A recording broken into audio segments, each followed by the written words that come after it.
What free software is so good you can't believe it's actually available for free? Blender. It became an insane 3D modeling tool that can also handle animation, rigging, etc. There is a big community always ready to help, create plugins, etc. After using 3ds Max and Maya for years, I've switched to Blender and it feels so much better. Maybe not for writing, Maya is still the goat here /*. Wireshark. Insane what it can do to analyze network traffic. Best packet sniffer out there. If you're working with PDF documents and don't want to pay for BS Adobe subscription, you can use the PDF24 toolbox. Has helped me with lots of documents, has a lot of fixes for your PDF issues. 7-Zip, VLC media player, vocal pitch monitor and calculator. Why is the anus so much smaller than the rectum? First of all, if your poops hurt regularly, you really need to see a doctor about it. That's not normal, you might have a hemorrhoid or something else. And the fact that the anus is able to expand and contract is what allows us to keep our poop in and not shit our pants all the time. Whatever you're eating is not right for your body. How do I explain to my 7-year-old why blackface is inappropriate for Halloween costumes? I think being honest is the best choice. Say something like people used to paint their faces dark to be mean to people who looked like Diana. Even if that's not what we mean, it would still be mean now. You could tell them that blackface was a way that white people used to make fun of black people, and it isn't nice. In an age-appropriate way, it might help to explain the history of how blackface was used by white performers for years to mock and belittle black people and culture. The idea of historical context informing our actions today might be tricky for a 7-year-old, but at least she'll understand that blackface is different from whiteface somehow. Till, the Simple Sabotage Field Manual was declassified in 2008 and it contains advice on how spies can sabotage the enemy by just being maliciously incompetent. Advice include praising inefficient co-workers, cry and sob frequently at work, asking inane questions in meetings, and spreading gossip. Jesus, there must be a bunch of spies at my workplace. I once watched a documentary on spies during World War II, specifically British organizations in charge of capturing German spies trying to infiltrate. They were pretty good at it too, and after capturing and interrogating them they would try and determine if they could be convinced to switch sides. I don't remember who it was, but for one of the captured spies, after his interview it was concluded that he's either incompetent or a master spy. Either way he's useless to us. Shit, I already do those things, but I swear it's just cause I'm dumb. When can you start shaking babies? If your entire body was lifted up and shaken about with the same ease and vigor people can lift and manhandle babies, you'd likely die from that too. So when is it safe to bounce a kid on your knee or toss one in the air? These are things everyone does. At what point is it okay? Why do Americans drive such huge cars? The CAFE standards give more lenient fuel efficiency requirements for larger cars, so whenever automakers are short on efficiency to make the law's requirements, they make the car larger rather than improving efficiency. Because our fuel efficiency laws are less restrictive the larger the car is. It is difficult to make a small car that meets high efficiency standards for a certain price, but easy and profitable to make large car to much lower standards for the same price. Because it'll be more cozy when we're homeless. They have wider roads and cheaper fuel than most of the developed world, so in short, because they can. Why does it seem like high IQ people are often sad and depressed? They gotta deal with the rest of us.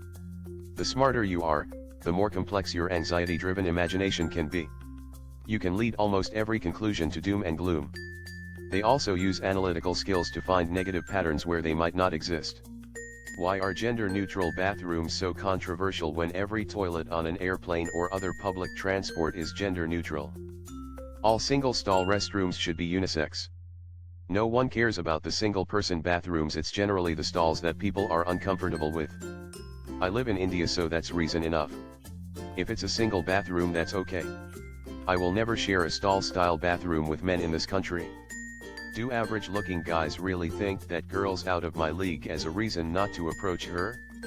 She is so far out of my league we aren't even playing the same sport. Hell, some of us think that girl is perfectly in my league and still freeze up on the approach. Below average looking guy here. Yes. Also, it's a lot easier for me to just end up having a conversation with her, not hitting on her, since I know nothing will ever happen between us. Yes. No one likes being rejected. What is something a lot of people refuse to do even though it's easy? Return their damn card. Washing their hands after they pee. So, my almost 17-year-old daughter was just at the gym training for the upcoming soccer season, and some guy was lurking around her and asking odd questions, and he gave her his card saying he is a photographer and wants her to get a hold of him. A professional photographer interrupting someone's workout is just the tip of this iceberg.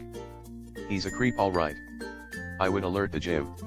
Yes, alert the gym. How lovely he gave his info, makes things so much easier. Why can't we all agree on a 4-day/30-HR work week? Are we talking about adjusting wages along with this? Because anyone working minimum wage would not benefit from less hours. Some of us can't do all our work in less hours because we are essential employees. Like hospital workers. We need to be there when the hospital has patients. Dropping my hours by 25% means they would need to hire 30% more employees. I'm in construction, we would immediately lose 20% output because we work from sun up to sundown. There would be no gain in productivity for us. Why do women love the smell of their sweaty boyfriend? Maybe it's nature's cologne. Faced with tears of joy, sometimes our own unique sense can be oddly comforting, kind of like how the smell of an old sweater reminds us of home.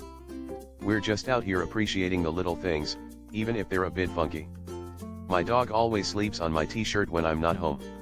When you love someone and share intimacy with them, you find comfort in their unique chemical signatures. When my wife is out at a work conference, I sleep on her pillow because it smells of her. It calms me, and makes it easier to fall asleep. There have been 322 school shootings in the US in 2024. Why are we only hearing about certain ones if they happen literally all the time? Most of these are shootings within a block of a school, but completely unrelated to the school. The ones involving kids in a school get publicity. Are those 322 cases A shoots B due to a personal conflict, and they just happen to be in school, or when A decides to go on a shooting rampage at the school? What was the scariest city you've ever been to?